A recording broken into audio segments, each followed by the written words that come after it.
Assalamualaikum warahmatullahi wabarakatuh, Ustaz. Waalaikumsalam warahmatullahi wabarakatuh. Ahlan wa sahlan. Nah, Eh, tafadhali. Ahlan baik, Ustaz. Ana ada dua pertanyaan. Yang pertama, Ana pernah mengalami kondisi ketika mau sholat gitu ya, terus wudhu. Selepas wudhu itu kentut terus. Wudhu lagi, kentut lagi, wudhu lagi. Sampai tuh capek gitu. Sampai akhirnya Ana memutuskan untuk udah tahan aja deh gitu. Jadi, karena emang terus berulang gitu. Ya begitu sholat pun di rokat pertama lancar, begitu rokat kedua tuh kerasa kayak mau keluar gitu, tapi anak tunggu gitu nggak ada keluar bunyi, nggak ada rasa, tapi itu ada perasaan seperti itu, tapi anak lanjutkan sampai terakhir. Itu bagaimana hukumnya saat boleh nggak nahan kentut seperti itu di kondisi yang nggak, anak juga nggak paham kenapa begitu gitu. Terus yang kedua mengenai yang tadi was-was yang Ustadz bilang ketika sholat, kita jadi terbersit ingat sesuatu itu apa yang harus kita lakukan, karena memang pernah juga mengalami itu dan belakangan juga agak lumayan gitu. Begitu gitu. Terus pada saat hang gitu di saat salat tuh apa yang harus Ana lakukan? Syukran, saat jazakallahu khairan. Barakallahu fikum. Ya jemaah, kalau bicara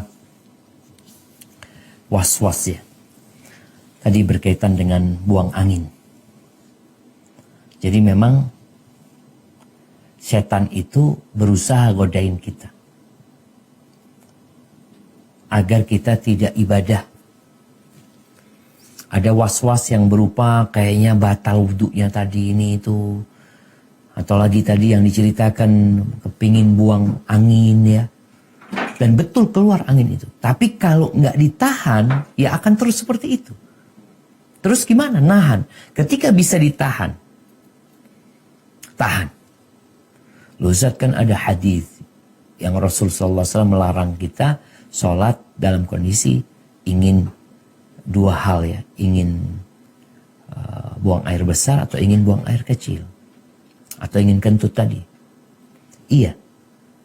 Kalau kita bisa menyelesaikan itu. Artinya kalau mau sholat, ada keinginan itu, udah selesaikan dulu. Agar sholatnya khusyuk. Tapi kalau ternyata ini was-was yang datang. Sehingga engkau dalam kondisi ambil udhu, datang lagi, tetap itu datang terus. Maka nasihat Ana yang pertama, jangan lupa baca bismillah setelah berwudhu. Kemudian yang kedua, baca doa setelah wudhu. Karena kadangkala kita mau wudhu, tapi pikirannya sudah, kayaknya nanti keluar lagi, kayaknya nanti keluar lagi. Hilangkan hal itu dengan menyebut nama Allah SWT dan berdoa setelah wudhu. Kalau memang tadi terpaksa engkau sholat dengan menahan hal itu, karena memang dia nggak berhenti, ya bismillah. Dan terbukti tadi bisa lewat sholatnya ya. Bisa lewat sholatnya tanpa akhirnya putus di tengah jalan.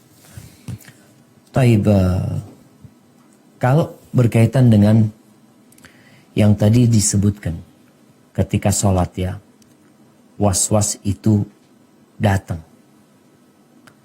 Sehingga kita jadi kepikiran yang macam-macam, apa yang harus dilakukan ketika itu.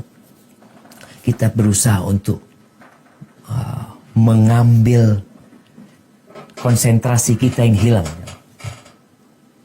Bagaimana mengambilnya? Yang pertama, berlindung kepada Allah Azza wa Jalla. Dalam hadis Uthman bin Abil As radhiyallahu anhu, bahwa Nabi SAW bersabda,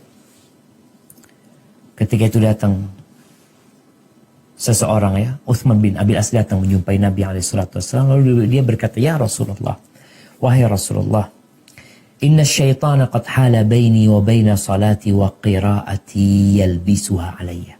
Setan ini ganggu aku. Dia sebutkan.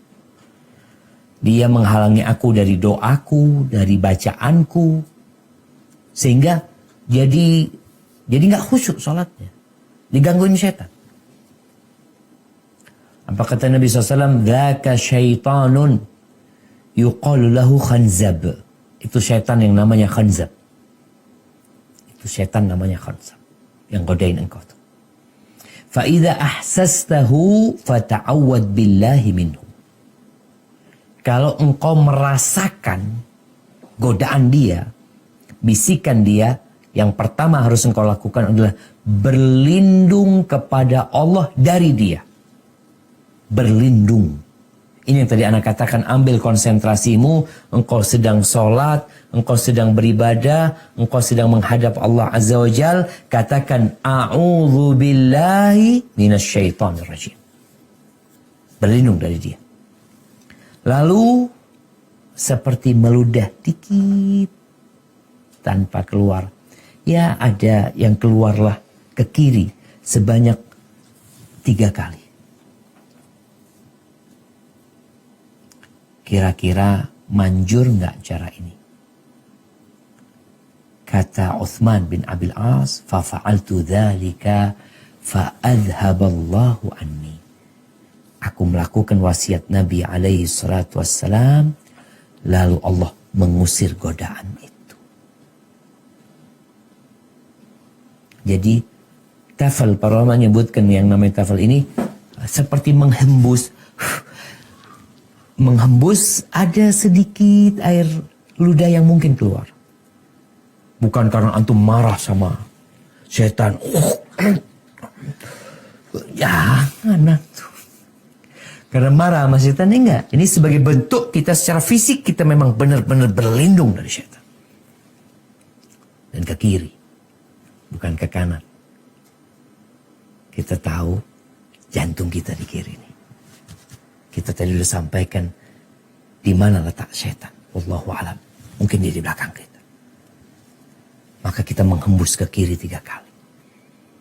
Maka usahakan tatkala kita digodain itu, kumpulkan tuh konsentrasimu kemudian minta perlindungan kepada Allah Azza wa Jalla. Subhanallah. Kita ini kadangkala gak serius ngamalinnya. Doa a'udzu billahi itunya, minta perlindungan kepada Allah tuh gak dengan hati. Hanya, hadisnya kayak gini yang Anda baca. Padahal kita tahu Allah Azza wa Jalla tidak mengabulkan doa yang berasal dari hati yang lalai. Allah gak ngabulin. Maka berusahalah mulai saat ini, ketika datang tuh perasaan itu, maka kata Nabi SAW, fa'idha ahsastahu. Kalau engkau merasakan godaan dia, ketika itu engkau berlindung kepada Allah Azza wa Jalla. Dan sejak awal sebenarnya, kita itu sudah minta perlindungan kepada Allah. Mulai ketika kita takbir, baca iftitah, kemudian kita sebelum baca Al-Fatihah, kita membaca a'udzu billahi minasyaitonir rajim ya. Kita udah minta perlindungan, tapi karena ada yang sholatnya rutinitas jadi kebiasaan, akhirnya ya kekhusyuan itu nggak datang. Apalagi banyak pikiran-pikiran dunia, maka setan pun berusaha untuk mengingatkan kita kepada hal-hal yang sifatnya duniawi. Hada wallahu a'lam bishawab. Nah,